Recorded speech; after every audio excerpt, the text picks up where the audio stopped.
Hi. Hot cross buns are non-traditional where I come from, but I've been fascinated by them ever since I watched a video from a channel called The Bread Kitchen, the link for which is in the description.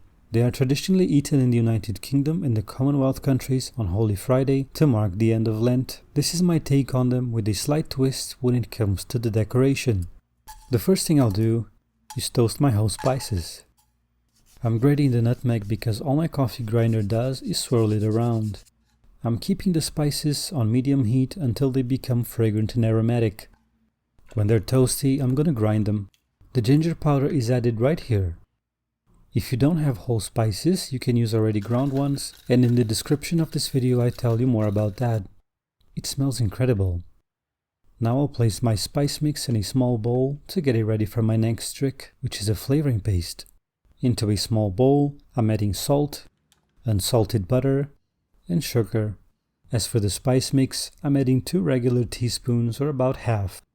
Now I'll zest a lemon. You can also use an orange as well, but since I'm adding candied orange peels, I think the orange flavor would drown everything else.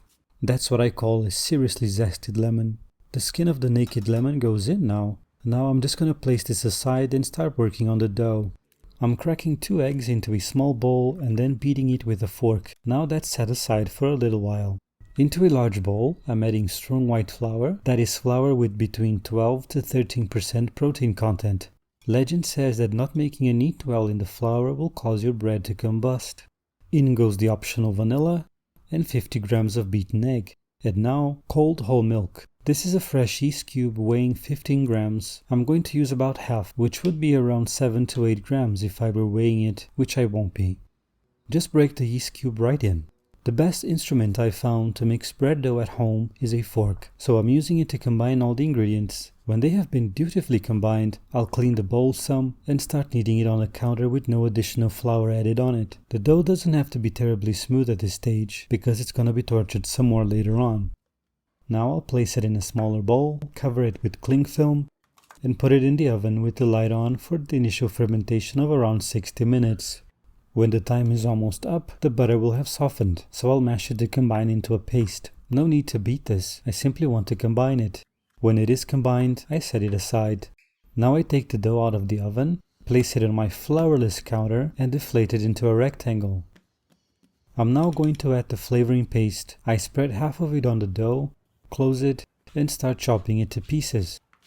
I do this because it's the most efficient way of incorporating butter onto rich doughs. With the dough all chopped, I start squeezing it and then kneading it with the slap and roll technique. I now repeat the same steps when I add the second half of the butter paste.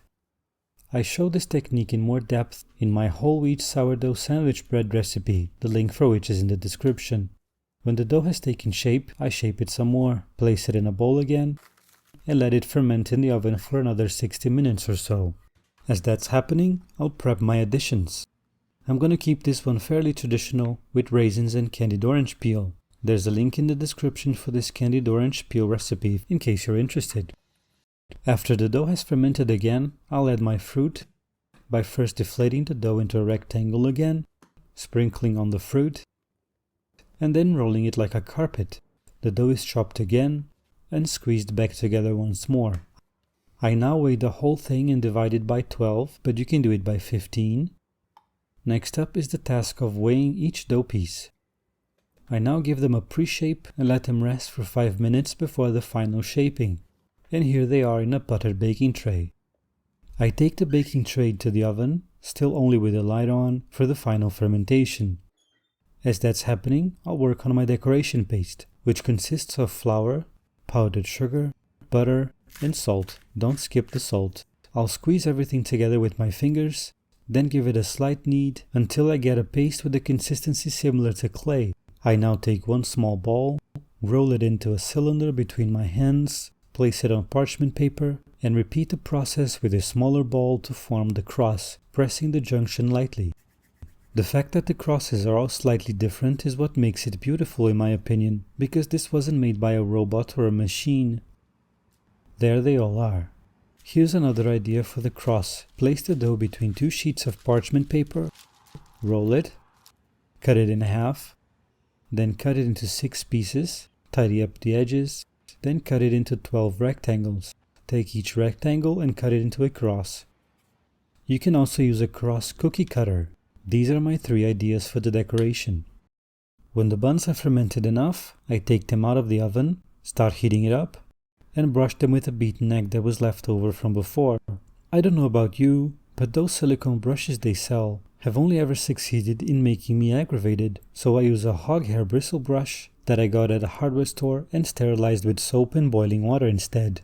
After the egg wash has been applied, I place the crosses on top. The order is important because the crosses should remain white for a bigger scenic impact. And now, finally, they go into the oven, 180 degrees Celsius, 350 Fahrenheit, until done. While the buns are baking, I'll prepare the simple syrup that goes on top. Equal parts water and sugar. Should boil on medium heat until the bubbles sound a little heavy. The buns are ready now, so I'll brush them with the simple syrup and then place them on a rack to cool down.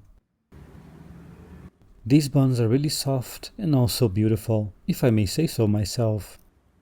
When they're cold, you can wrap them individually in cling film to keep them fresh. Or if you're me, put them in the freezer, together with their siblings that have been made during recipe development. And speaking of the freezer, I have something to show you. This is the remaining bun of the batch I baked last year. I have started myself a tradition of keeping one hot cross bun frozen to be eaten on next year's Good Friday, and this is the one I'll eat first in 2022. I'll post a picture of my hot cross bun batch for 2022 on my Instagram, one of which will end up in the freezer again for 2023. And now I want to show you how I clean my brush. Just soap and water, and then boiling water. But anyway, that's all for now. I'll see you in the next video. Bye.